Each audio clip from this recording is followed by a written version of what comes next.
Hello दोस्तों, नई साल की हार्दिक शुभकामनाएं। मैं एग्जाम एम्पायर एमआर तेत्रवाल आप सभी का स्वागत करता हूं एक ऐसे सेशन में दोस्तों जिसकी बहुत ज़्यादा जरूरत थी।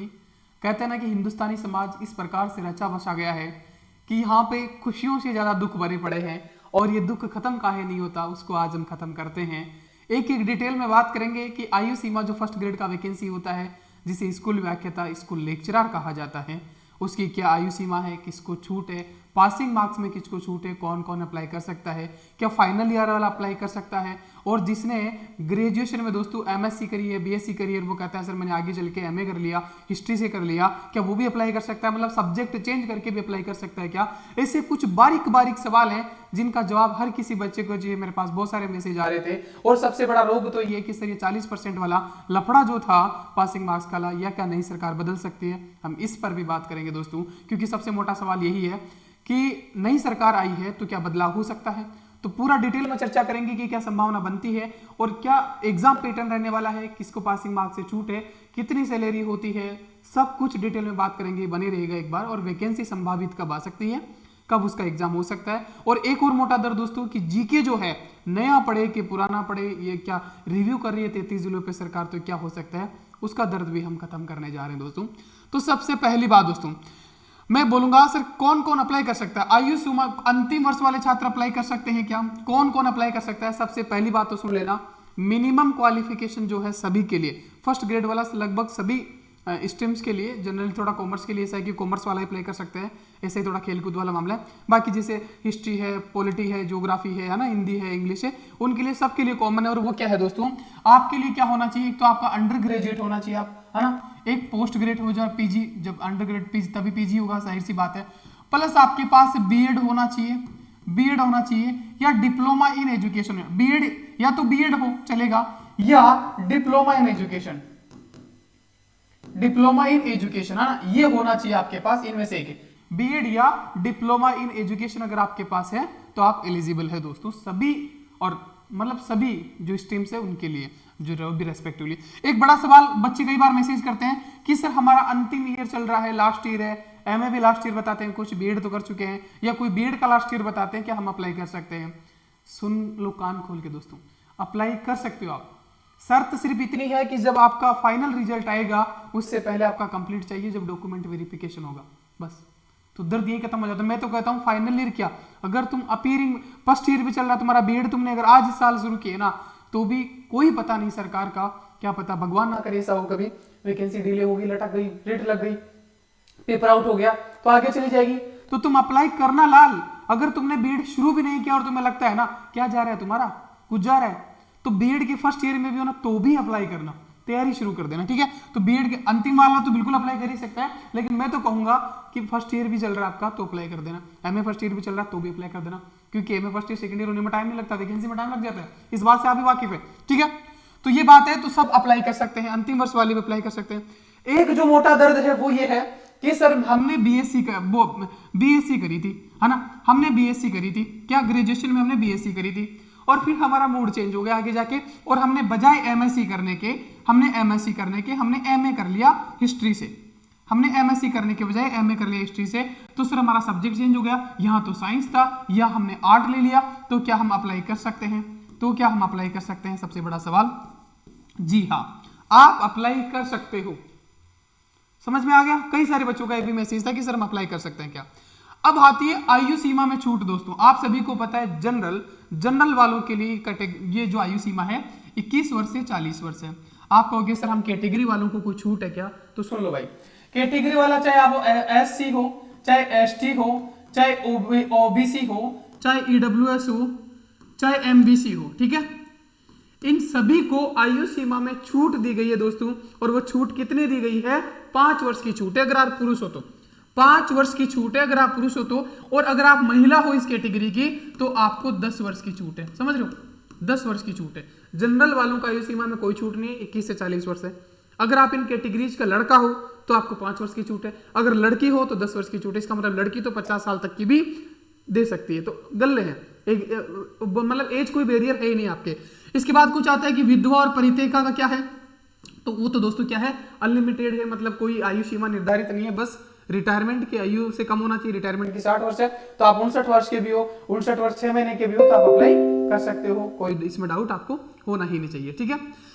अब इसके बाद हम आगे बढ़ते हैं, अंतिम वर्ष वाले अप्लाई कर सकते हैं, जी हाँ कर सकते हैं, विषय अलग अलग हो तो अप्लाई कर सकते हैं, इसका जवाब मैंने दे दिया, बिल्कुल हाँ कर सकते हैं, समझ आ रहा है, कर सकते हैं। अगर आपका बीएससी किया है और फिर आपने दोस्तों एमए कर लिया जियोग्राफी से, आप जियोग्राफी से अप्लाई कर सकते हैं। आपने एमए कर लिया हिस्ट्री से, बिल्कुल डेफिनेटली अप्लाई कर सकते हैं, समझ आ गया। इसके बाद दोस्तों हम आगे बढ़ते हैं कि सर एग्जाम पैटर्न क्या रहता है इसका, तो आप सभी को पता है इसका फर्स्ट पेपर होता है वो दोस्तों 75 क्वेश्चंस आते हैं, है ना, 75 क्वेश्चंस आते हैं जो दोस्तों 1.5 घंटे में करने होते हैं, है ना, 1.5 घंटे में करने होते हैं, 1.5 घंटे में करने होते हैं, और दोस्तों 150 मार्क्स के होते हैं, मतलब एक क्वेश्चन 2 मार्क्स का होता है। और ध्यान रखना यहाँ भी, अब जो दोस्तों रिजल्ट कैसे आता है, यहाँ भी आपको 40% मार्क्स है, यहाँ भी चले, हालांकि छूट वाला विषय पे बात करेंगे किस किस को छूट है, तो इसमें भी आपको 40% मार्क्स लाने हैं, जरूरी है, और नीचे जो सेकंड पेपर है उसमें भी आपको 40% मार्क्स लाने जरूरी है, ठीक है, मतलब करने के लिए। और SC ST वालों को, SC और ST वालों को, केवल SC ST वालों को छूट है दोस्तों, कितनी है, 35% इनके लिए छूट का प्रावधान है कि ये 35% पर भी चलेगा इनका काम। एक क्वेश्चन 2 मार्क्स का है, इधर दोस्तों कितना है, 75 क्वेश्चन है, इधर 150 क्वेश्चन आएंगे, तो दोस्तों 2 मार्क्स का, तो ये 300 मार्क्स का हो गया, 300 मार्क्स का हो गया, है ना। और दोस्तों घंटा कितना, इधर 3 घंटे हो गए, उधर 1.5 घंटा था, तो सीधा डबल हो गया 3 घंटे, ठीक है, ये था। अब पेपर फर्स्ट का होता है दोस्तों जीके होता है इसमें, है ना। जीके के कौन कौन से सब्जेक्ट देखिएगा दोस्तों, राजस्थान कला और संस्कृति, राजस्थान हिस्ट्री होता है, जियोग्राफी होता है, कला और संस्कृति होता है, पॉलिटी होता है, यही सेम इंडिया लेवल का होता है, राजस्थान हिस्ट्री, जियोग्राफी, पॉलिटी, है ना, ये सब कुछ होता है। उसके बाद इसमें और होता है दोस्तों रीजनिंग होता है, मैथ्स होता है, इंग्लिश होता है और हिंदी होता है। ये मिला के दोस्तों कितने नंबर क्वेश्चन आते हैं, 20 क्वेश्चन, और ये पूरा जीके मिला करके कितने क्वेश्चन आते हैं दोस्तों, 55 में से 20 में से 75 में से 20 के तो 55 क्वेश्चन। और ये 55 क्वेश्चंस का तैयारी एग्जाम एम्पायर आपको करवा रहा है दोस्तों, जीके याद गारंटी बीच में। पासिंग मार्क्स कितने चाहिए आपको, 40% में कहूं कि 75 का 40% कितना होता है, कितना होता है भाई बताओ, तो 7.5, तो 7 चौक 28, लगभग 30 क्वेश्चन, इतना ही होता है। 75 का 40% लगभग 30 क्वेश्चन, इतना ही होगा ना। 75 का 7.8 10% हो गए, 7.5 तो 7 7 14 7 14 14 28, है ना, इतना ही हो गया। 28 क्वेश्चन, 28 30 32 क्वेश्चन, 35 क्वेश्चन मान लेते हैं, 35 क्वेश्चन मान लेते हैं, 35 क्वेश्चन आपको पासिंग मार्क्स के लिए चाहिए, और 55 क्वेश्चन का मैं याद ही करवा रहा हूं। क्या जो मैं पढ़ा रहा हूं 55 क्वेश्चन का याद करवा रहा हूं फर्स्ट पेपर का, उसमें से 50 नहीं लग पाओगे, और रीजनिंग मैथ के 20 क्वेश्चन में से कुछ तो करोगे, तो 40% जरूरी है। और इसका जुगाड़ मैं कर रहा हूं, पहले पेपर में आपको कतई मतलब कोई दिक्कत लेने की जरूरत नहीं है दोस्तों, है ना। और दोस्तों आपको भी पता है कि जो फर्स्ट ग्रेड का वैकेंसी था, जो रिजल्ट आया था, उसमें कई सारी वैकेंसी खाली होगी। क्यों? क्योंकि यहाँ पे मेरिट इस प्रकार से बनती है कि 40% इंडिविजुअली या 35% इंडिविजुअली लाना जरूरी है। इसमें भी 35%, इसमें भी 40%, इसमें भी 40%, मतलब 35% SC ST के लिए, बाकी 40 अदर के लिए। तो 40% इसमें अलग से लाने, इसमें अलग से लाने, और फिर मेरिट बनेगी वो कॉमन बनेगी, देख रहे हो, इसलिए बच्चे रह गए, वैकेंसी खाली रह गई। तो 40% का लफड़ा पेपर फर्स्ट में तो मैंने खत्म कर दिया है, जीके याद गारंटी पेज में आगे भी बात करेंगे। उससे पहले बता दूं, नववर्ष 2024 महा ऑफर चल रहा है स्पेशल ऊपर, जीके याद गारंटी पेज नाम मात्र मूल्य में। ये अपना ऐप है जिसपे मैं सारा जीके, फर्स्ट ग्रेड का बैच चल रहा है, फर्स्ट ग्रेड सेकंड ग्रेड का कॉमन जीके सारा ही निपटा रहा हूं, सारा याद करवा रहा हूं, ठीक है। तो ये ज्वाइन कर लेना नाम मात्र के मूल्य में दोस्तों, कितना 649 में। जनरली ये मूल्य होता है दोस्तों 970 होता है, और अब नई साल के बाद ये ऑफर खत्म होने के बाद ये बढ़ के 1500 तक चला जाएगा, ठीक है।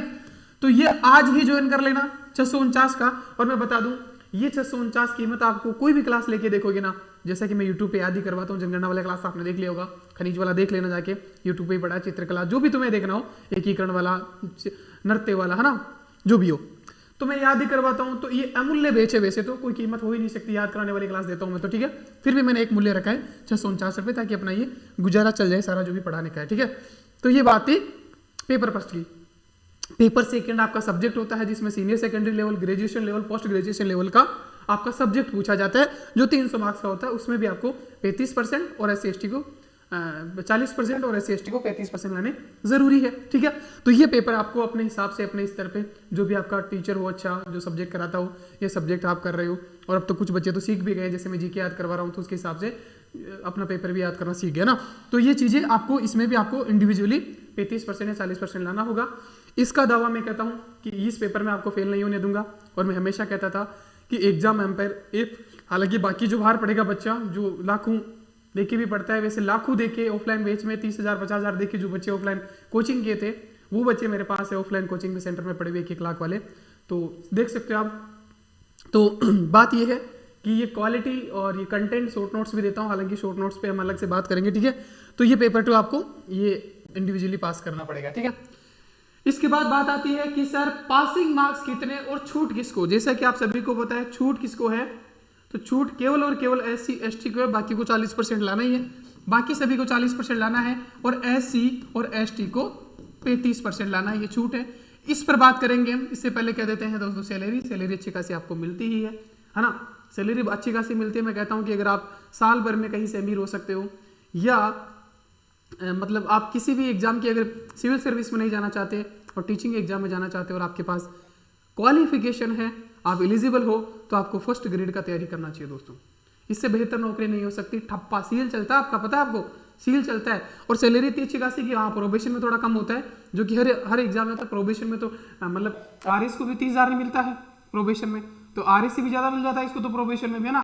तो सैलरी मैटर नहीं करती, और उसके बाद जो मिलता है ना, एकदम पूरी पेटी आती है भाई, एक गड्डी पूरी आती है ना, लाख वाली पेटी आती है समझ लो। और वो फिर वित्त आयोग बढ़ते चले जाएंगे महंगाई के साथ, वो 2-3-4 साल बाद तो 1.5 लाख 2 लाख, और जो सीनियर हो गए उनसे पूछो तो आज वो कहेंगे कि हमारी 2.5 लाख सैलरी है, इस प्रकार से, है ना।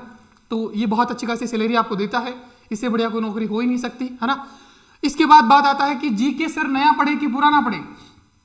जैसे कि आप सभी को पता है, मैंने भी ये मामला पेंडिंग रखा था, क्योंकि मैंने ज्योग्राफी की जो इंपॉर्टेंट कॉमन टॉपिक है जो नहीं बदल सकते वो तो मैंने याद करवा दिए। ज्योग्राफी मैंने रखा था कि बजट में नए डाटा आ जाएंगे उसके बाद शुरू करेंगे, क्योंकि नए डाटा और जनरली गजट नोटिफिकेशन आ जाता है तो उसमें बदलाव जो होता है संभावना कम दिखती है, क्योंकि एक पूरा सरकारी प्रक्रिया पूरी होने के बाद वो चलता है। हालांकि सीमा परिवर्तन करके वापस गजट नोटिफिकेशन सरकार के द्वारा निकाला जा सकता है। लेकिन जो नए जिले बने हैं पॉलिटिकली फायदे के लिए बनाए गए थे, लेकिन फायदा तो बीजेपी को मिल गया, और जिन जिलों में जो नए जिले बनाए हैं उनमें भी बीजेपी जीती है। सोच रहे आप, उनमें भी बीजेपी जीती है, तो बीजेपी क्यों चाहेगी कि ऐसा कुछ करे।